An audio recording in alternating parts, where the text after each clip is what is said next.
comunicação.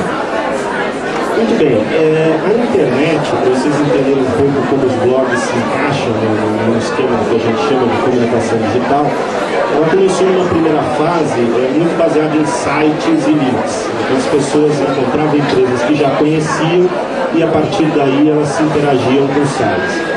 Numa segunda fase começaram a surgir os catálogos dos diretórios, onde esses sites eram catalogados por alguns portais. Na fase 3 surgiu o Yahoo, que é a primeira ferramenta de busca. E finalmente, quando surgiu o Google, quando o Google começou a tornar o negócio de ferramenta de busca uma coisa muito maior, começaram a surgir os blogs. E qual a grande diferença que o blog fez na internet? Antigamente, você ia pesquisar no Yahoo um determinado assunto, você encontrava o quê? Uma página institucional de uma empresa.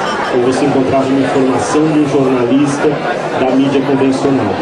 Com o surgimento dos blogs, o sujeito está lá na Croácia escrevendo sobre bicicletas, e quando você vai no Google pesquisar em inglês sobre bicicletas, você encontra, junto com informações de revistas ou informações de empresas de bicicleta, você encontra o post daquele sujeito lá na Croácia falando sobre bicicleta.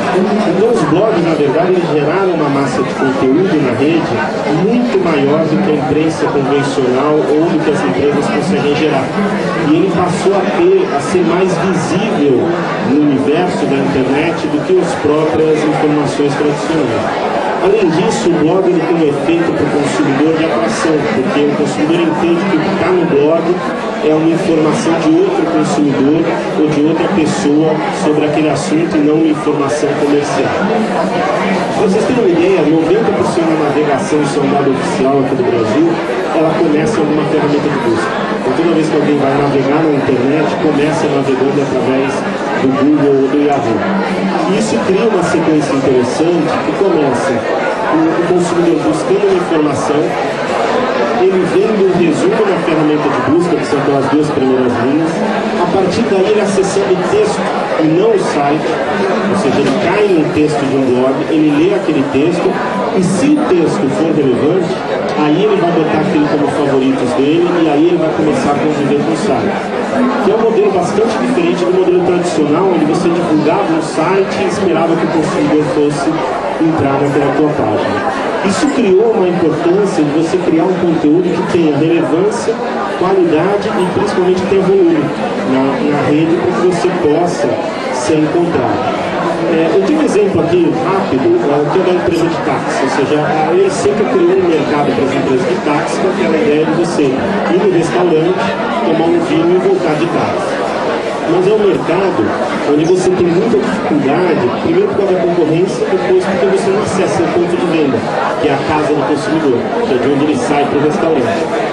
Então uma empresa de táxi, por exemplo, ela pode criar um blog, ela pode pegar todo o casal que vai para o restaurante, pegar informações sobre aquele restaurante, opiniões, e criar com o tempo um banco de dados, um conjunto de artigos sobre dicas, informações e opiniões de um restaurante. Mas por que uma empresa de táxi faria isso? Porque essa informação é exatamente o que o consumidor dele vai buscar no momento de tomar a decisão de compra. Então o consumidor, antes de ir para o restaurante, ele vai buscar uma dica sobre o restaurante. E a partir daí ele vai ter acesso à marca da empresa de táxi como uma opção de transporte. Isso é um exemplo simples, mas mostra como é que você pode ligar a comunicação empresarial no uso do blog. Ou seja, não falar pelo caminho tradicional do release, da comunicação, mas começar a falar pelo caminho de realmente entender o que o consumidor quer saber sobre aquele mercado e você comunicar aquele tema para o seu consumidor. Muito bem, as ferramentas de busca, na verdade, são um mercado monstruoso no mundo inteiro, no Brasil não seria diferente, e elas trazem, na verdade, milhares de resultados. E o fundamental, quando você está falando em comunicação empresarial, numa ferramenta de busca, é você ter conteúdo suficiente para que aquilo seja atrativo para o seu consumidor.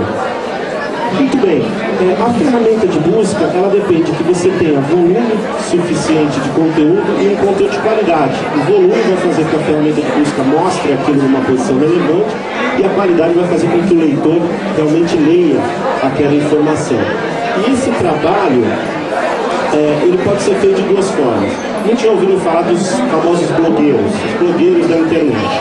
Só que os blogueiros, eles estão numa categoria que a gente chama de blogs profissionais. Ou seja, a pessoa está escrevendo para que ela tenha uma visitação alta e a partir daí ela consiga gerar receita com aquela visitação.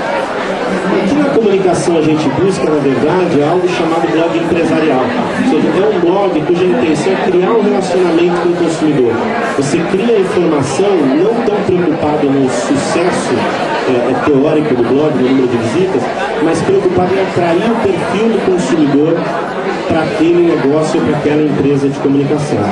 Então, se você imaginar, por exemplo, que você tem um cliente que está cuidando de uma conta de comunicação e que ele precisa, por exemplo, ele está inserido no setor de ensino, o que ele vai fazer? Ele vai criar um blog empresarial que não fale para os professores, mas que fale para os alunos. Ou seja, ele vai se preocupar, se eu estou trabalhando com cursinho, por exemplo, em que informações o consumidor dele realmente usa e trabalha quando ele pesquisa na internet.